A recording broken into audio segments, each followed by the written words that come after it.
Entering the 2015 season for the New York Jets, it was the defense that was getting all the attention. However, in the team's season-opening 31-10 victory over the Cleveland Browns, the offense provided the play that would turn the momentum. Brandon Marshall coming up with a fumble recovery inside the Cleveland 5 that would set Gang Green up for the go-ahead score right before the half. Yeah, that was huge. That was huge going in. Brandon plays, like I said, he plays everything. He plays offense, he plays defense, he plays aggressive. That play, to me, was the play of the game. Switching back to the defense that held Cleveland scoreless the entire second half and registered 3 sacks, the afternoon was not all positives. In the fourth quarter, linebacker Lorenzo Malden suffered a head injury which landed him in the hospital Sunday night. I'm very concerned right now, not knowing anything. When a guy gets carted off and they tape him down, you're worried about him. In the first half, cornerback Antonio Cromartie left the game with a knee injury. Coach Bowles is concerned for the Pro Bowler, but believes that others can step up in his absence. It'll be a blow because he's a good player. We brought him in here to be a good player, but we got a lot of young guys that play behind him. We got a lot of good corners. That's one of our most deepest positions. With such depth on defense, it should make it a little easier for the Jets as they prepare for the Indianapolis Colts on Monday Night Football. Reporting from MetLife Stadium for 104.5 The Team, I'm Ian Sachs.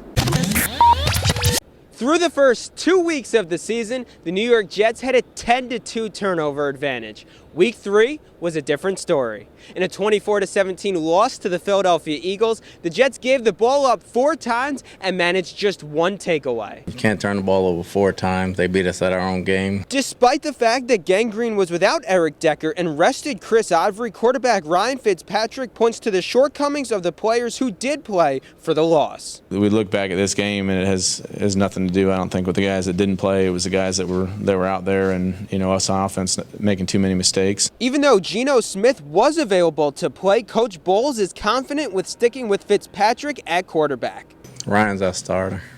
All that's just motivation to just continue to climb that hill and continue to try to get better as an offense and as a player for me. Almost clawing its way out of a 24-point hole, New York realizes this was just one game and can't get down on itself too much. We've just got to continue to put our head down and work and don't let this affect us in a negative way. Just continue to get better and continue to put in the work, and hopefully we'll just see the results. It's a long season, the same way we won 2 games and not get too high. We're not going to lose 1 game and not get too low. We're going to correct the mistakes. We're going to figure it out this week, and we're going to move on. The Jets, now 2-1, will look to bounce back next week when they play the Miami Dolphins in London. Reporting from MetLife Stadium for 104.5 The Team, I'm Ian Sachs. Playing their first game in the United States in 3 weeks after a trip to London and a bye, the New York Jets took a little time to get it going, trailing the Washington Redskins 13-10 on Sunday. But 24 straight points to kick off the second half powered Gang Green to a 34-20 win. We were flat. I don't think we turned the ball over, number one. We can't win off of turnovers, but we got to make stops when we get them. So, the message was energy, and see what we were made of. And the veterans were going to lead us, and they did. New York turned to its 3 big guns on offense. Chris Ivory racked up 146 yards and 1 touchdown on 20 carries. It's nice for me as a quarterback to be able to turn around and hand it to Chris and just kind of watch him go. I mean, he is an unbelievable football player. Brandon Marshall also reached the Century Plateau with 111 yards and 1 score. He just made some absolutely ridiculous plays out there, and he wants to rise to the moment. And Eric Decker recorded 59 yards and 1 touchdown. He's a nice security blanket for me, just a guy I know is going to be in the right spot and is going to be able to make plays. While Coach Bowles is also grateful for these weapons, he realizes that the team has to get deeper on offense. We rely on them a lot. Those are good players, but we got to get contributions from other players as well if we want to be any good in this league. So, as long as these guys can go, and they can go pretty good, we're going to rely on them, but we got to get other guys better in the process. Fitzpatrick sees the team has made some important strides with this comeback performance. We've just got to continue to get better. I think we took a step in the right direction this week, especially in the second half on offense. As the Jets feel as though they are moving in the right direction, they have their toughest test next on the horizon as they visit Foxborough to play the New England Patriots with first place in the AFC East on the line. Reporting from MetLife Stadium for 104.5 The Team, I'm Ian Sachs. In a game that went down to the wire thanks to several miscues on both sides, the New York Jets came away with a 28-23 win over the Jacksonville Jaguars. New York head coach Todd Bowles sees that this win meant more than just his team snapping its two-game losing streak. I think it builds a lot from mental toughness. I think we needed one of these type of wins just for character purposes moving on, so we just got to fight to the end, and this game proved that. Quarterback Ryan Fitzpatrick completed 21 of his 34 pass attempts for 272 yards and 2 touchdowns. He credits the team's trainers and doctors for helping him maintain a high level of performance despite playing with a fractured left thumb. So it really wasn't a huge factor. A lot of that is just the credit to kind of how we figured out how to do it throughout the week, and I felt comfortable with it. One of Fitzpatrick's favorite targets, Brandon Marshall, saw his streak of 5 straight 100-plus receiving yard games snapped as he recorded 44 yards on 4 receptions. However, Fitzpatrick is still impressed with the play of his go-to receiver. That's a guy we're going to count on all year, and he does it so many different ways. So I thought that was just a great example of him staying in it and really playing hard in all phases. The Jets now turn their attention to the Buffalo Bills, who are led by former Jets head coach Rex Ryan. But Coach Bowles is not concerned about who is on the other sideline. It's not facing him, it's facing the Bills. They're a division rival. We're trying to win the game. The Jets and the Bills take center stage to kick off Week 10 in the NFL on Thursday Night Football. Reporting from MetLife Stadium for 104.5 The Team, I'm Ian Sachs. Over the course of a 60-minute NFL game, there are a multitude of reasons to account for which team comes out on top. On Thursday night, the New York Jets fell to the Buffalo Bills 22-17, and Jets head coach Todd Bowles knows exactly where his team faltered. You lose games for a reason. We lost the game because of turnover battle, and I'm not going to look back and say we should have won this game. We were in it, and we fought hard. We didn't play situational football. We didn't execute in the red zone. We turned the ball over on our end of the field. Gang Green made a valiant comeback attempt, narrowing a 19-point deficit to 5 in the fourth quarter, but the team was unable to capitalize on the Bills' miscues, such as getting the ball on the Buffalo 13 with 5 minutes to go and failing to score. And we had a million chances today in the second half. Our defense played well. We had some big plays on offense. We got some momentum. We got things going, and you sit back and you look at the opportunities, the ones you guys already mentioned, and countless others were just a very frustrating game. Especially when they hand us the gift of the dropping the punt and all that.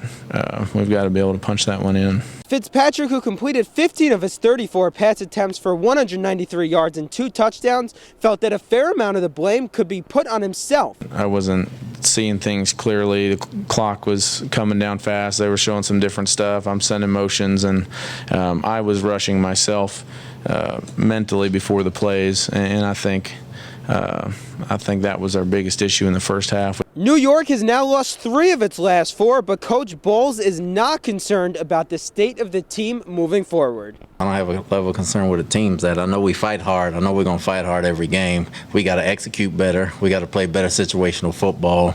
We played some of that in the second half. We didn't play enough of it. It was a hard-fought game. They made better plays than we made. The Jets, sitting at 5-4 now, have 10 days before their next game, and they'll look to make the most of it, as Fitzpatrick will have surgery on his fractured left thumb Friday and still plans on playing against Houston on the 22nd. Reporting from MetLife Stadium for 104.5 The Team, I'm Ian Sachs. In the first half, in which the Jets and the Dolphins punted the ball a total of 9 times, it would have seemed hard to believe that they would combine for 58 points by the end of the game. But that's exactly what happened, as the offenses opened things up in the second half, and the Jets cruised to a 38-20 win. They just stayed with it. They played team football. They played together. They trusted one another, and some plays didn't work, and a lot of plays did, but they stayed with the game plan, and we carried it through. Ryan Fitzpatrick amassed 277 yards and tallied 4 touchdown throws. 2 of these strikes went to Brandon Marshall, who finished with 131 yards. He's a dominant receiver in this league and has been for 10 years, and so, the confidence factor. When I throw the ball to him, I know he's going to come down with it. One of the other touchdown throws went to Eric Decker, and the 4th one went to rookie Devin Smith, who is finding his niche in the Jets offense. such a trust throw. You know, he had to cross the face of an inside leverage corner. He goes up and makes a great catch. I told you Devin was playing faster. It was only a matter of time before he came through, and he got 2 big catches in today. I feel great for the kid. He's practicing getting better, and he's going to get better. This game marked a reunion for New York, as on the other sideline was former defensive end Quentin Coples, who was released by the team earlier this week. Coples denies a report that connected his release to an incident on the team plane. I don't know where that came from. You know, the only thing was I didn't fit in the defense, and that's why the decision was made. The Jets sit right in the middle of the AFC playoff hunt at 6-5, and as the calendar turns to December, they appreciate playing some meaningful games over the final 5 weeks of the season. You want to be playing meaningful games in December, and that's kind of where we're at right now. The season hasn't been perfect. You know, there's been a lot of bumps so far, but we're playing meaningful games right now, and you know, we've just got to continue each week to put everything we have into it and you know, win these games. The Jets will continue the push for the playoffs against their crosstown rivals, the New York Giants, right back here at MetLife Stadium next Sunday. For 104.5 The Team, I'm Ian Sachs. 1 week ago, the New York Jets needed 13 points over the final 5 minutes of regulation and overtime to pull out a win. This week, they did not want to be caught in that same situation, as they scored the first 27 points of the game en route to a 30-8 win over the Tennessee Titans. Well, we talked about in the locker room starting fast. Last week we finished strong. We have yet to start fast this year and jump out to a league and play from ahead. So they did a good job. You know, we ran the ball, we threw the ball, and they executed. So they came out fresh and ready to go. Ryan Fitzpatrick was an efficient 21 of 36 for 263 yards and 3 touchdowns. Brandon Marshall recorded 125 yards and his 11th touchdown of the season, which is the most by a Jet receiver since Santana Moss in 2003. Chris Ivory also reached the century plateau with 101 yards on 22 carries. Eric Decker tallied 74 yards and 1 touchdown. The team as a whole seems to have found its stride. The guys are starting to gel, you know, with everybody, not just Brandon and Fitz, but the offensive line, the tight ends, the receivers, everybody's starting to gel and understand. And to have a comeback win like we did last week, it helps the confidence going forward. So I think it helped us today. Especially offensively, we've got some good chemistry going right now. You know, I think our health is pretty good, and so we've set ourselves up offensively just to continue to get better. And you know, we left a lot of plays out there today, but you know, it's going to be exciting to see what happens the next few weeks with our group. The Jets, winners of their last 3, sit at 8-5, right in the middle of the playoff hunt. We keep winning them, then the next one becomes that much more important. And so, you know, we know we still have some big ones to go, and we got to keep winning. The Jets hit the road to face the Dallas Cowboys Saturday night before returning home for a matchup with the division-leading New England Patriots. Reporting from MetLife Stadium for 104.5 The Team, I'm Ian Sachs. Try as they might, the New York Jets just could not seem to get over the hump and beat their division rival and arch nemesis, the New England Patriots, as the Pats had won 9 of the last 11 meetings. However, Sunday, with its back against the wall and its playoff hopes on the line, Gang Green pulled out a 26-20 overtime win. Regardless of who we were playing or which other team we were playing, we knew we had to win a ball game. It just happened to be the Patriots. You know, we knew it was going to be a hard-fought, tough game, and we knew from last time we didn't make enough plays to win. This time we did. After taking a commanding 17-3 lead in the third, the Jets saw the Patriots storm back and tie the game at 20 with 1:55 remaining. The game then moved to overtime as New York took advantage of New England's choice to kick to start the extra period and march downfield 80 yards for the game-winning score. No, I've seen some coaches do that, so you know, that's something you probably got to ask them. I wasn't surprised, though. I've seen it done before. We were excited for the opportunity to get the ball and, you know, to have a chance to put them away. We wanted to make sure as an offense, you know, we had some chances to put them away that we didn't. That was the last time, you know, they wouldn't touch the ball anymore. Ryan Fitzpatrick was 26 for 41 for 296 yards and 3 touchdowns. Another 100-yard game for Brandon Marshall, so he made 8 catches for 115 yards and 2 touchdowns. He eclipsed 100 receptions on the season for an NFL record 6th time. That is special, being the only guy to do that. Because when I first got in the league, I didn't know any better. You know, my first year I had Rod Smith and Javon Walker in front of me. And I was just a rookie, you know, just wanted to make the team.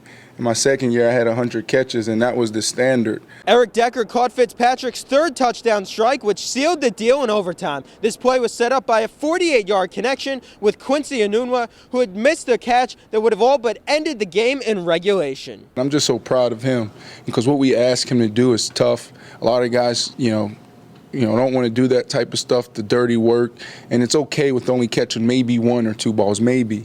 And we have a special player because this guy is tough, he's physical, and he's a team guy. The Jets, winners of 5 in a row, sit at 10-5 and control their own playoff destiny as they head to Buffalo for the regular season finale. Reporting from MetLife Stadium for 104.5 The Team, I'm Ian Sachs.